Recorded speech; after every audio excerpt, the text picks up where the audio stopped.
देखिए सबसे पहले तो क्वेश्चन समझते हैं क्या है।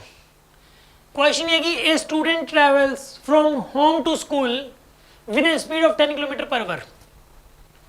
कोई भी इंसान वैसे चलता है ना, तो चलने की स्पीड लगभग उसकी इतनी रहती है 10 किलोमीटर पर आवर की, लगभग 8-10 इस तरीके से चलता है वो।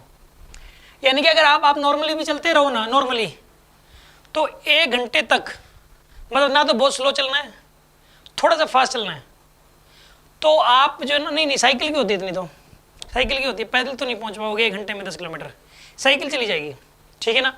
नॉर्मल साइकिल नॉर्मल स्पीड से चलाओगे तो इतने स्पीड से चलेगी वो, बट वो पैदल दौड़ रहा है, कहने का मतलब अपने घर से स्कूल के 10 किलोमीटर पर आवर की स्पीड से।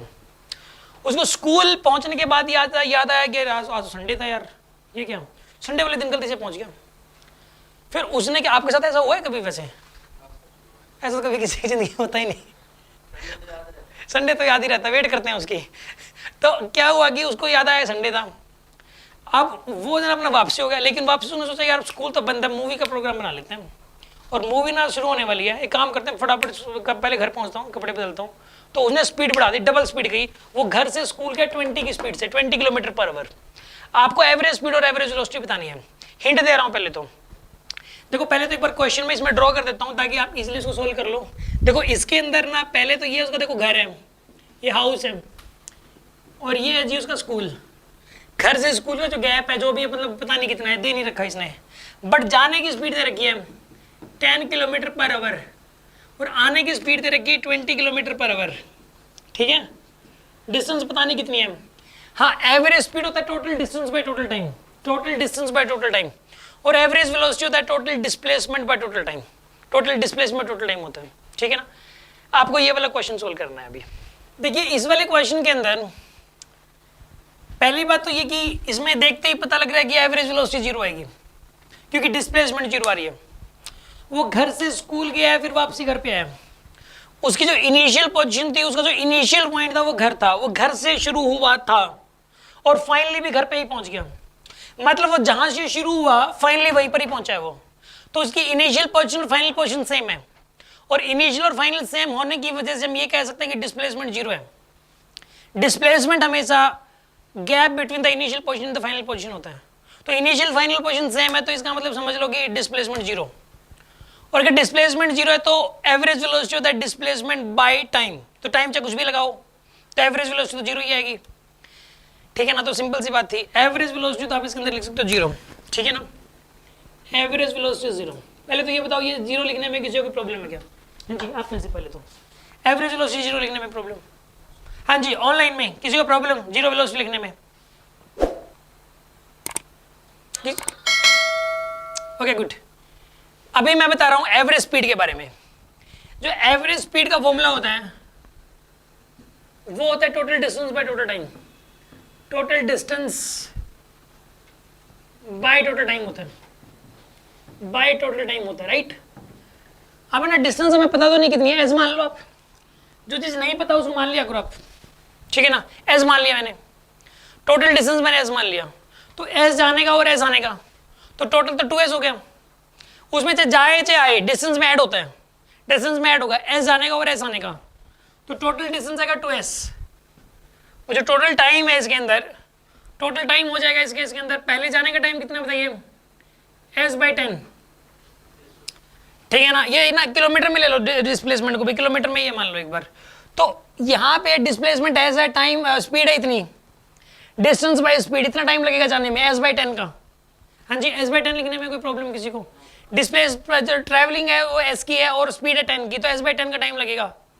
फिर उसके बाद यहाँ पे लिखोगे s/20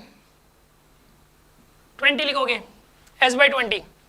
अब एक काम करो इसके अंदर 2s, यहाँ पे लिखोगे s इंटू 1/10 प्लस 1/20, s से s कैंसिल हो जाएगा, 2 डिवाइड बाई 1/10 प्लस 1/20,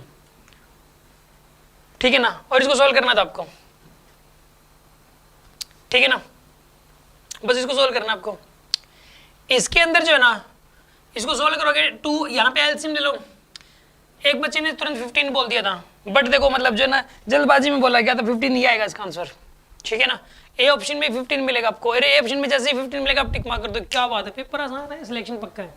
और बाद में पता लगेगा कि ये क्या हो गया, मतलब इसके अंदर 2, यहाँ पे एलसीएम आएगा 20, यहाँ पे आएगा 2 + 1, 2 डिवाइड बाई में 3/20, यानी कि 2 × 20/3, आंसर इज 40/3।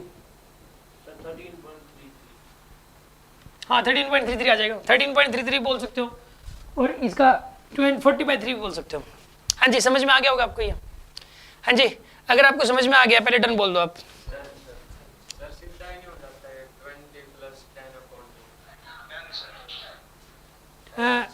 एक सेकंड अभी डिस्कस करते हैं।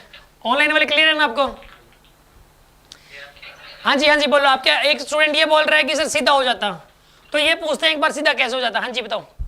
सर 20 + 10/2। 20 + 10/2, इसे तो 15 रहा आंसर, गलत है। तो ये आप लगा रहे हो v1 + v2/2 लगा रहे हो, तो v1 + v2/2 नहीं लगा सकते। क्यों? क्योंकि देखो इसके अंदर क्या हो रहा है वास्तव में, इसके अंदर पहली बात तो ये जो ट्रिक थी ये तभी एप्लीकेबल थी जब बॉडी सीधी सीधी जाती, पहली बात तो ये। और इसमें जब टाइम का 2 इक्वल पार्ट्स में डिवीजन होता है तो v1 + v2/2 लगाते हैं। इसमें तो जाते हुए भी डिस्टेंस है, 2 पार्ट चलो मान रहे हो आप, इसके जाने का एस और आने का एस, तो डिस्प्लेसमेंट बराबर है ना। ये तो वो लगाओ 2v1 v2 divide by v1 + v2, v1 + v2/2 नहीं लगा, टाइम बराबर थोड़ी ना लगा है, जाते हुए टाइम अलग लगा है, आते हुए टाइम अलग लगा है। और v1 + v2/2 तभी एप्लीकेबल है जब टोटल टाइम 2 इक्वल पार्ट्स में डिवाइड किया गया हो। बात समझ आ गई आपको? मतलब आप v1 + v2 जो बाई 2 की जो ट्रिक बताई गई थी, ये जिस केस के लिए बताई गई थी, ये वो वाला केस है ही नहीं, हम गलत रिलेट कर रहे हैं। समझ आ गया आपको?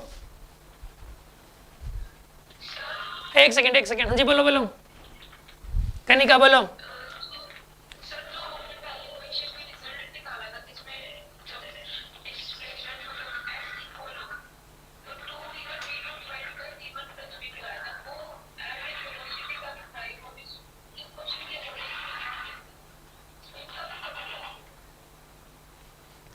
मुझे ना आपकी आवाज़ समझ नहीं आई, ठीक है ना, ऐसा लगा हुआ कि स्पीकर फट गया, ठीक है ना, इसके अंदर जो है ना, बट कोई बात नहीं, मुझे जो थोड़ा सा समझ आया है इसका, उसके आधार पे मैं जवाब दे रहा हूँ। देखिए आप, इसने ये बोला है कि सर कि जो इसमें ना वो तो टोटल जब वो ना जो 2v1 v2 divide by v1 + v2, वो जो एप्लीकेबल था वो था जब बॉडी स्ट्रेट लाइन पाथ पे थी और डिस्प्लेसमेंट की बात हो रही थी, ठीक है ना। यहाँ तो सर एवरेज स्पीड के लिए आप ये वाला फॉर्मूला क्या लगा सकते हैं, एवरेज स्पीड के लिए।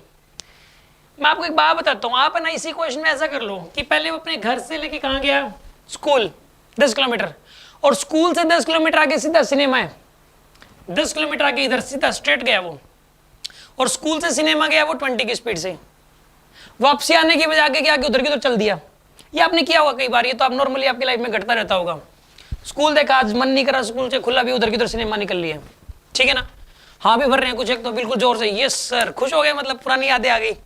देखो इसके अंदर जो है ना, घर से लेके स्कूल तक गया, फिर स्कूल से सिनेमा, और ये वाला गैप है एस, और ये वाला गैप भी ऐसी है, और यहां से यहां तक 10 की स्पीड से गया, इससे आगे 20 की स्पीड से गया। मैं कहता हूं कि ये वाला क्वेश्चन और वापसी आने की बात एक ही है, ठीक है ना। वापसी आना इस क्वेश्चन में और आगे फर्दर सीधा जाना एक ही मतलब है। अगर स्पीड निकालनी हो तो, एवरेज स्पीड निकालनी हो तो, डिस्प्ले एवरेज वेलोसिटी निकालनी हो तो अलग बात है, क्योंकि उसमें डिस्प्लेसमेंट 0 जा रही है, इसमें तो एवरेज स्पीड निकालनी हो तो एक ही बात हो जाती है, ठीक है ना। तो इसलिए हम लोग है ना 2v1 v2 divide by v1 + v2 लगा पा रहे हैं यहाँ पे। हाँ जी, मतलब आपका डाउट क्लियर हो गया कि नहीं? आप अगर फिर भी डाउट हो तो आप मेरे से दोबारा बोल दो। क्लियर हो गया? ओके।